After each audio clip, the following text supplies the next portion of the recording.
بسم اللہ الرحمن الرحیم۔ السلام علیکم ورحمۃ اللہ وبرکاتہ۔ پہلے تین انسان جن سے قیامت کے دن جہنم کی آگ بھڑکائی جائے گی۔ قرآن کا حافظ جو حافظ بنتا ہے دکھاوے کے لیے، خود کو قاری صاحب کہلوانے کے لیے، نہ کہ اللہ کے دین کی خدمت کے لیے۔ شہید جو اس لیے میدان جنگ میں لڑے کہ لوگ اس کو بہادر کہیں اور اس کی واہ واہ ہو، نہ کہ اللہ کی راہ میں شہادت کی تمنا۔ مالدار جو دکھاوے اور جھوٹی عزت کمانے کے لیے بہت سے صدقے خیرات اور صلہ رحمی کرتا ہے۔ آپ دوستوں سے گزارش ہے کہ آپ نے اس حدیث کو آگے ضرور شیئر کرنا ہے۔ اچھی بات شیئر کرنا صدقہ جاریہ ہے۔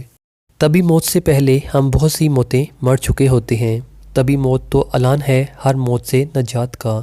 اللہ تعالیٰ آپ کو آسانیاں عطا فرمائے اور آسانیاں تقسیم کرنے کا شرف عطا فرمائے، آمین۔ السلام علیکم ورحمۃ اللہ وبرکاتہ۔